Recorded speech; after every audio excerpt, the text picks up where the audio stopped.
क्या क्या उपलब्धि हैं। नौजवान परेशान, रोजगार नहीं है। छात्र परेशान, परीक्षा के पेपर लीक। किसान परेशान, फसल के दाम नहीं है। अमेरिका की मार्केट खोल दी गई है, बाहर से आयात होगा, देश का किसान बर्बादी के कगार पर। व्यापारी परेशान कि माल अपना कैसे बेचे, क्योंकि अर्थव्यवस्था गोते खा गई। देश के अंदर इतनी बदहाली है कि लोगों को अपना किचन बच चलाना भारी हो गया। रोज महंगाई की दर आसमान को छू रही है। जश्न इस बात का होगा कि 58 रुपए के ऊपर आपको डॉलर दिया था, वो 100 रुपए टच करने जा रहा है। जश्न इस बात का होगा कि आम आदमी को जो चीज सरकार को देनी चाहिए वो चीजें सरकार के द्वारा उपलब्ध नहीं कराई जा रही। तो किस बात का जश्न मन रहा है? देश को 12 साल में वहां खड़ा कर दिया। काम विश्व शक्ति हुआ करते थे, विश्व गुरु की बातें आप जब करते थे, विश्व गुरु, तो ऐसे विश्व गुरु होते हैं कि अमेरिका के राष्ट्रपति कहे कि मुझे मोदी जी ने फोन किया कि मुझे भी बुलाओ। ये विश्व गुरु होते हैं। विश्व गुरु वो होता है जब पंडित जवाहरलाल नेहरू भूखा देश मिला था, न खाने को अन्न था, न बनाने को कपड़े थे, कारखाने थे, न सिंचाई के लिए डैम थे, न देश के अंदर खाद्यान्न पैदा होता था। वो देश जब मिला और उसके बावजूद भी वो जलवा पंडित जवाहरलाल नेहरू का था कि वो जब अमेरिका गए पहली बार तो अमेरिका के राष्ट्रपति ने प्लेन के ऊपर सीढ़ियों से ऊपर चढ़ करके विंडो से उनको रिसीव करने का काम किया। वो थे विश्व गुरु। आप क्या बात कर रहे हो?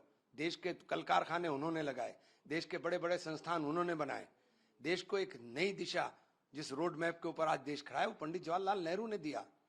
तो उस बात का तो जश्न हो सकता था, लेकिन इस बात का कि आपने 70 साल की जो बार बार आप जिक्र करते हो, 70 साल की कमाई को आपने 12 साल के अंदर खो दिया।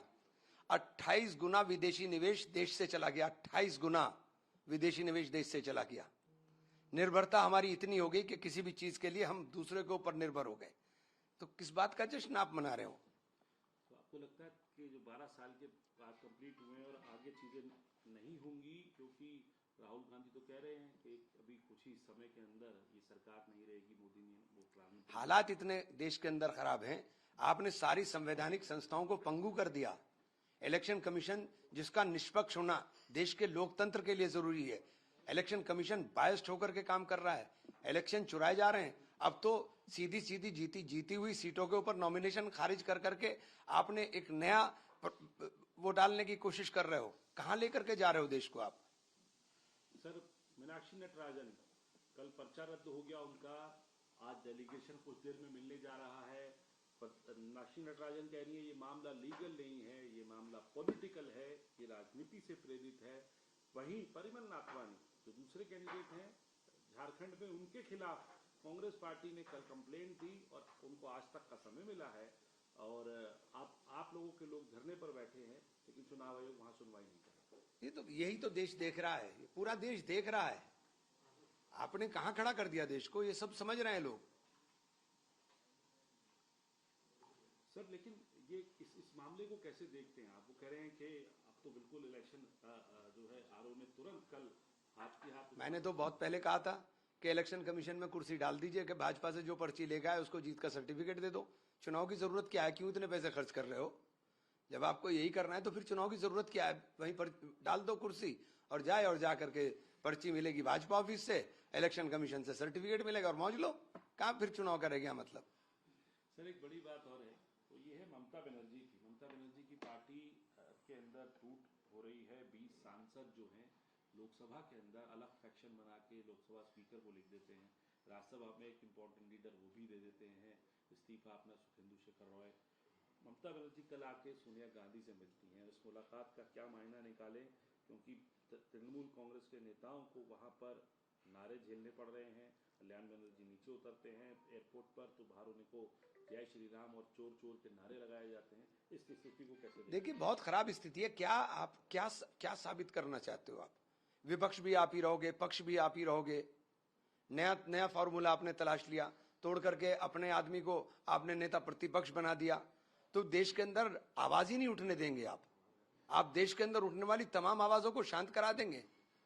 कभी डराएंगे, धमकाएंगे, पैसा का लालच देंगे, मतलब साम दाम दंड सब इस्तेमाल कर करके आपको हर सूरत में सत्ता में रहना है बस।